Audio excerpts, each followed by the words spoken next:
Okay, so to begin with, let me just recall a result of Gardella and Thiel. So it's a natural problem.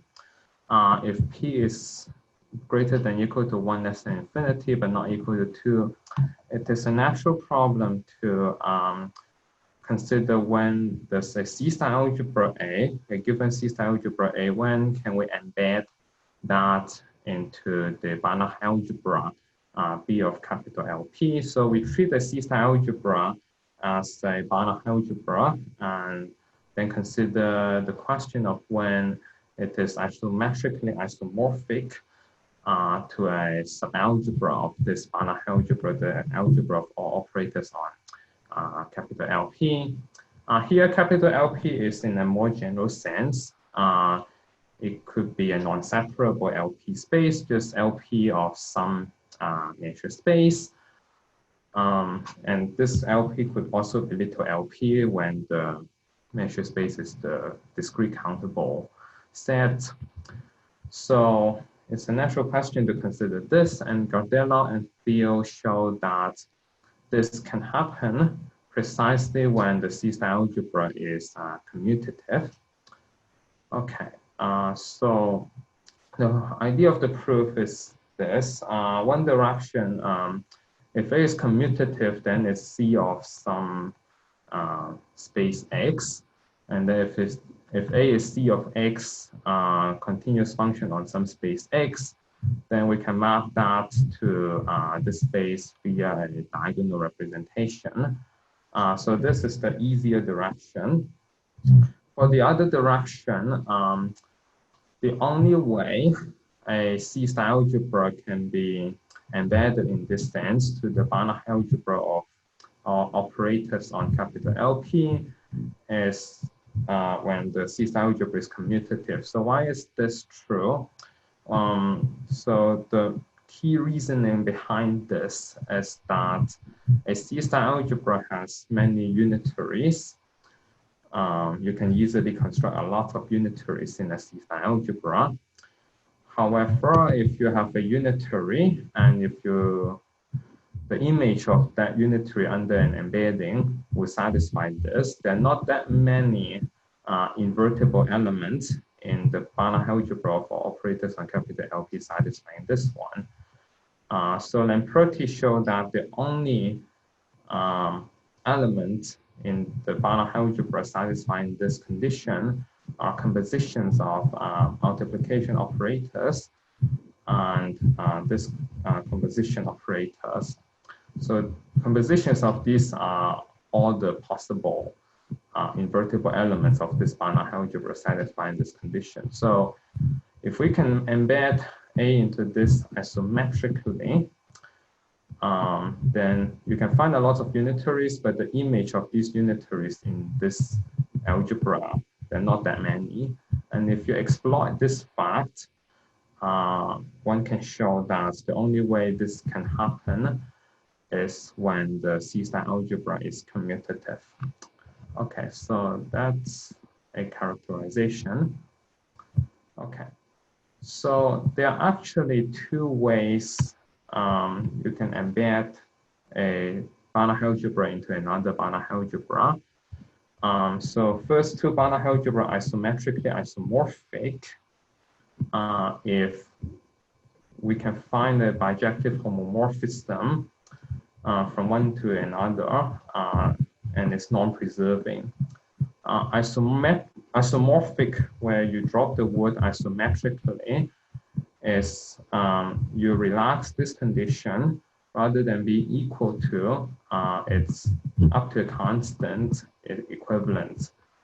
So it's bounded above and bounded below. Okay. So what I'm going to consider is, in the previous slide, it was isometric isomorphic. And what I'm going to consider is if you relax this one to isomorphic, which is a less restrictive condition. So hopefully that will include more C-star algebras. And indeed, that's the case and to the extreme. In fact, it's every C-star algebra every C-star algebra is isomorphic to a subalgebra of B of LP. So this is a big contrast to the previous results. In the previous result, it said that the only way a C-star algebra can be isometrically isomorphic to a subalgebra of this finite algebra is when the C-star algebra is commutative.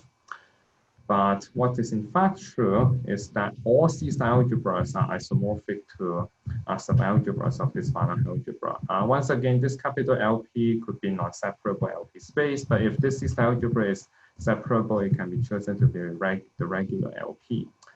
The reasoning behind this is that every C-star algebra is isomorphic to a subalgebra of B of L2, and it is a classical fact in Banach space theory that you can find an invertible operator from capital LP to this Banach space. And since every C-star algebra is a subalgebra of B of L2, it is subalgebra of B of L2 plus LP, and then after this conjugating with this invertible map, B of L2 plus LP is isomorphic to B of LP, and so every C-star algebra is isomorphic to subalgebra of B of capital LP. Okay. So yes, so as we can see, if you relax isometrically isomorphic to just isomorphic, we turn from just commutative C-star algebra to all C-star algebra. So it's much less restrictive. Okay, but so today what I'm going to consider is somewhere in between.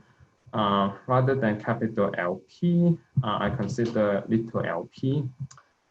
So, and then consider the question, which C-star algebras are isomorphic to subalgebra of this finite algebra. Okay, so the answer will be somewhere in between these two when we have isometric, isomorphic, and isomorphic for capital LP. To be more precise, all commutative C-star algebras, if it is separable, it's going to be isomorphic to subalgebra of BLP because, again, using the diagonal representation, if it is commutative C-star algebra via the diagonal representation, it's isomorphic to this subalgebra. But, well, first, is every C-star algebra isomorphic to a subalgebra of this? So, in fact, no. So what is the class of C-star algebra that satisfies this condition? So it's more than just commutative C-star algebra, but not every C-star algebra satisfies this. Okay. So first, a sufficient condition is this. All residually finite dimensional C-star algebras are isomorphic to some algebra of this. Here I put LP of J because to take care of the fact that A could be non-separable. If A is separable, we can have J to be the countable set, and then this is just a regular little LP. Okay, so here's the proof why every residually finite dimensional C-star algebra is isomorphic to some algebra of this. Okay, so if it is residually finite dimensional, by definition, we can find a collection of star representations on, I forgot to say one more thing here, the H beta is finite dimensional.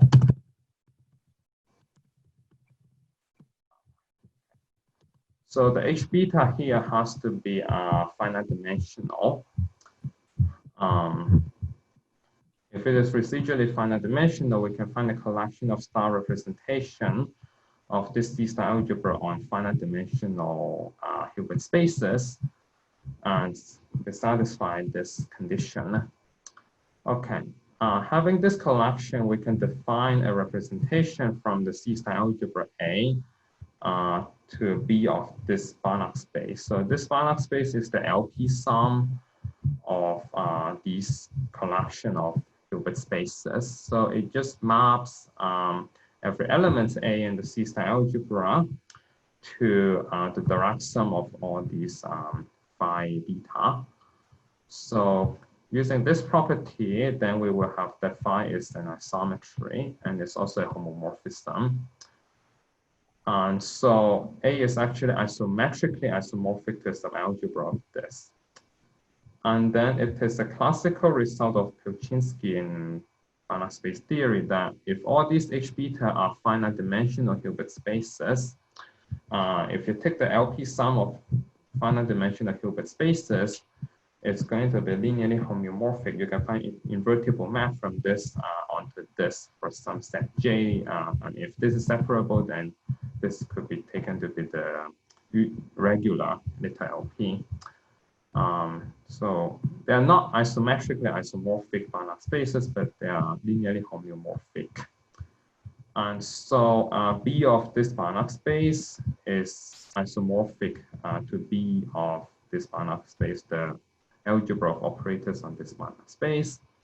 So this algebra is isomorphic to this finite algebra. And so A is isomorphic to some algebra of this.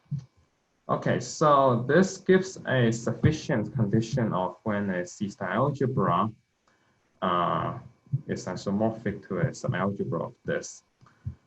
And the main result today is that this is also a necessary condition. The only way a C-star algebra can be isomorphic to a subalgebra of this finite algebra, the only way this can happen is when A is residually finite dimensional. Okay, so, and the rest of this talk, I sketched the proof of this. So we have shown one direction before, and the rest we have just need to show the other direction. Okay, so with a loss of generality, A can be assumed to be unital. This requires some non-trivial work, but it's not too much work.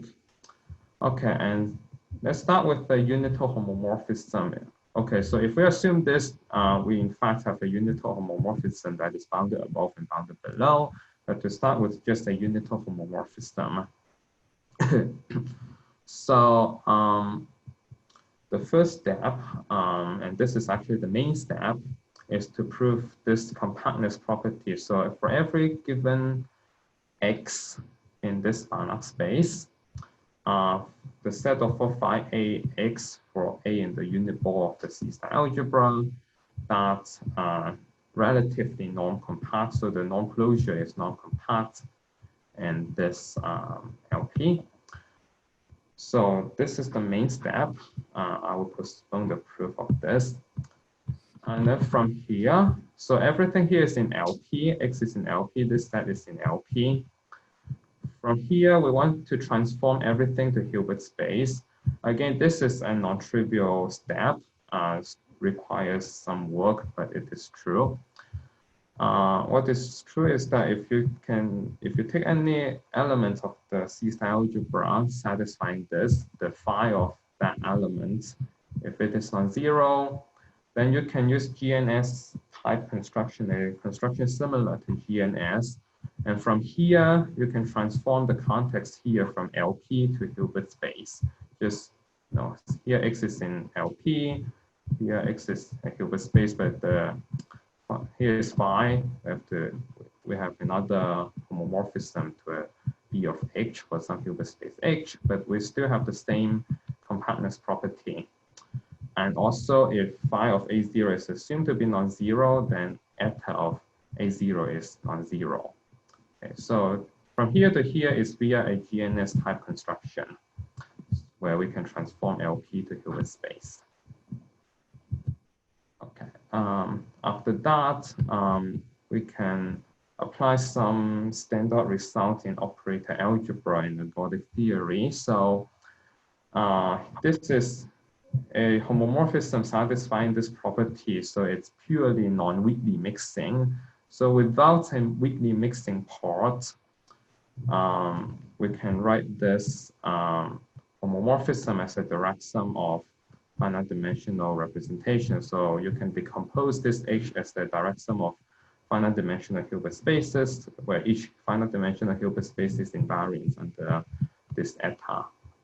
So this can be decomposed as a direct sum of finite dimensional representation.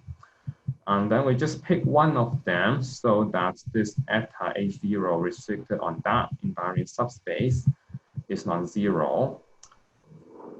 And then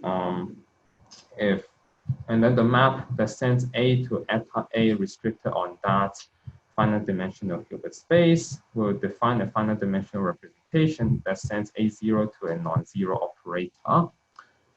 And then this, so, and then if we assume moreover that phi is injective, then we have shown that whenever A0 is non-zero, this will be non-zero. And then we can construct a finite dimensional representation that sends A0 to a non-zero matrix, finite dimensional matrix. And this is precisely what it means when A is residually finite dimensional. Okay, so if we are able to construct an injective unital homomorphism from A to this set, doesn't have to be bounded below, just injective unital homomorphism is already enough to show that A is residually finite dimensional. Okay, so that's the sketch of the proof modulo this main step of the proof. And then the rest of this talk is devoted to that step to prove that compactness property. Whenever you have a unital homomorphism from a C-star algebra A to this Banach algebra, we have this compactness property. Okay. All right. All right. So this proof has 3 steps. Okay. How much time do I have? You have maybe 5 minutes left. Okay. So to show that whenever you have a unital homomorphism of C-star algebra to this, we have such compactness properties. There are 3 steps. Okay. To begin with, it is enough to show that whenever you have a sequence that goes to 0 weakly, it goes to 0 in norm. It's some linearity or convexity of this set. So that's our goal. If we can show this, that proves this compactness property. Okay, so to start with, take a sequence in this set, and it goes to 0 weakly. So our goal is to show that it goes to 0 in norm. So the first step is to show that if it converges to 0 weakly, then this thing will converge to 0 weakly for all positive linear functional omega of this form. Okay, so the first step is to show that this goes to 0 weakly implies this goes to 0 weakly. The proof of this, the main idea in the proof is this: you introduce some IID random variables, delta 1 to delta n, being -1 and 1 with probability 1/2 and 1/2. You take the linear combination of these bk, sum of delta k and bk. These delta k are random.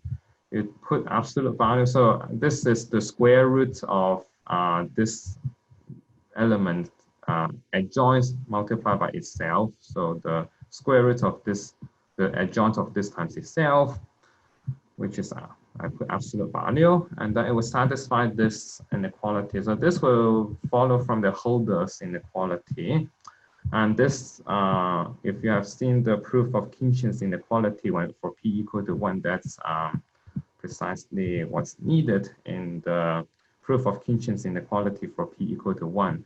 So apply this to this inequality, take angles to infinity, and using a gliding counter argument. So this goes to 0 weakly means we can, after passing to a subsequence, they have almost disjoint support. Together with this one and take angles to infinity, we will be able to establish this one. So that's the first step. And for the second step, so it refers to the first step. So in the first step, you might ask, well, does there ever exist such a positive linear functional of this form? Because phi A is in B of LP, and then whether you can find a Y0 star, a linear function of Y0 star that satisfies this, and it has to be positive. Positive is more like C-star algebra property. So, but this is in LP, so that's it. Would there exist a positive linear function of this form? And in step 2, we are going to really construct such a positive linear functional. Probably don't have time, but we can consider this supremum. First, consider the set of all unitaries in the C-star algebra, and then consider this supremum. Find a sequence in this set that almost attain this supremum. And then after you find a sequence that almost attain this supremum, and for each n, you find xn star that attains the norm, xn star in the dual that attains the norm. And then you consider the composition of xn star with this phi vn. And then you take a weak star cluster point. And that Y0 star will make this into a positive linear functional. Okay. The reason is it satisfies this equality. So the linear functional defined by this one, the omega 1 will be equal to this, but the norm of omega is also equal to this. And so it's a positive linear functional. Okay. So this is not a void statement. There are many positive linear function of this form. Okay, so that's step 2. And the last step, step 3, is to show that, let's see. Okay, step 1 is we have shown that this goes to 0 with that omega constructed in step 2. This goes to 0, and then our goal is to show that this goes to 0. So step 3 is to show that this thing will be small whenever this is small. And after we have shown that this is small, and whenever this is small, then that will complete the proof. And that's step 3, is to show that this is small whenever this is small. So we're going to use uniform convexity here. So we consider these two elements. We show that the norm of the sum is going to be at least 2 times omega 1 minus this. And each of these has norm at most omega 1, or the norm of omega with omega constructed as step 2. Each of them has norm at most omega 1. And so the only way this can happen, I mean, the sum will almost attain the sum of the norm. The norm of the sum will almost attain the sum of the norm. The only way this can happen is when these two elements are close. So this thing will be small if omega a star a is small. And if omega a star a is small, then this is small. If this is small, then this norm will almost attain the norm of the sum will almost attain the sum of the norm. And by uniform convexity, these two are going to be close. These two are close. That means this is small. This thing is the difference of these two elements. And then this is small. And then because Vn inverse, Vn is unitary, so this is bounded, so we can remove the Vn with using Vn inverse.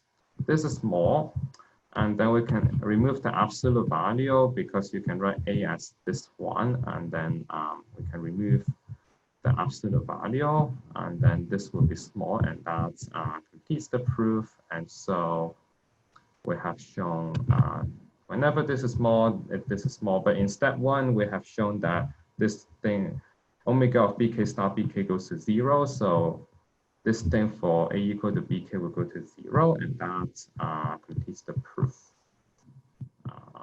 Yes, the proof of this one. Okay, that's it for today, for this talk.